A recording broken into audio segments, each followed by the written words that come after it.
Number 4.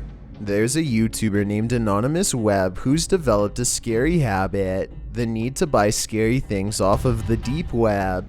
His channel has only been around for a few months, and already he's gotten himself into more trouble than he was expecting, but more on that in a second. First, let's go over some of his most recent buys. On March 7th, 2020, a deep web package arrives after a 3-week wait. Anonymous Web had already given up hope that he would ever get it, and figured he had been ripped off. Seeing it in person fills him with unexplainable dread before he even opens it because he had ordered it from a website about witchcraft and demonology. Inside is a colorful doll with a dark message. Pins are stuck in its feet, face, and forehead. A yellow page appears to be instructions to do some sort of ritual. Here are the steps. First, he sprinkles some kind of black ash around the doll in a circle. Tell me if this looks like someone's cremated remains. Next, he puts the candles on both sides of the doll. The lighter that came in the box doesn't work, so he gets up to find another one. And at 17 minutes and 35 seconds, something happens.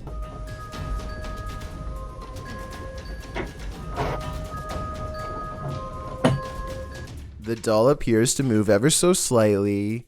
If this was someone's remains, then maybe he transferred their life into the doll. Anonymous Web doesn't think much of it until he gets another potentially possessed dark web doll on May 16th, 2020. He buys the box from the same person, which doesn't make sense if he thinks the first one didn't work, but maybe he saw the part where it moved and bought one more.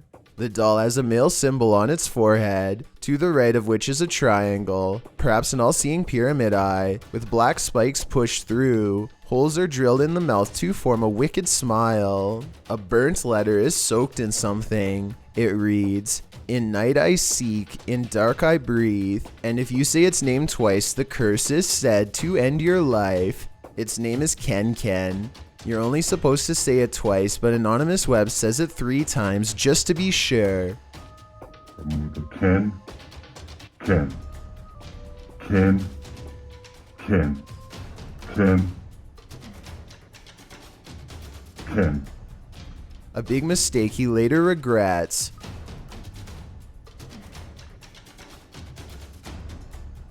Ken.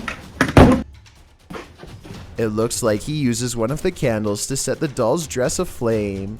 You can hear him pick up a candle and slam it down really fast. But look again, there's no candle where his free hand is. He even puts paper down where the candle would theoretically have to be.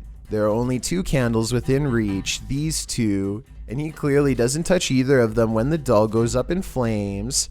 The reason why I've shown you these 2 videos is to better explain the third. On June 2nd, 2020, exactly 13 days after releasing the curse of the previous doll, something began rummaging around his bedroom from 11 p.m. to 2 a.m. It starts around his dresser.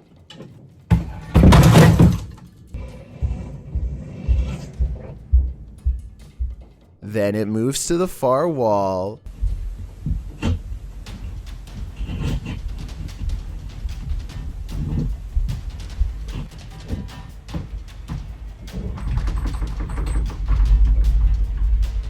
After pulling on the doorknob with all its strength, it sounds exhausted afterwards and can't get free. After a long time, it returns to stomp across the room. And later that night,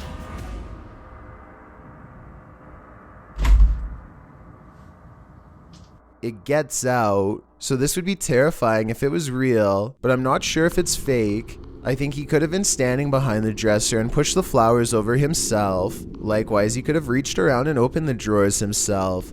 The footsteps and exhale would have been his own. He could have touched the bed himself off camera to make it squeak, but I don't know how he moved the picture. That's really strange. And then there's the very end when he comes back into the room and sees his room is messed up.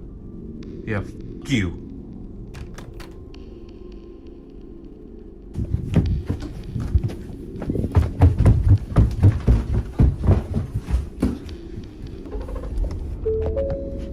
Someone could have shut off the camera from the bottom, but at 2 minutes and 7 seconds, you can see the entire doorway immediately after it happens, and no one is there.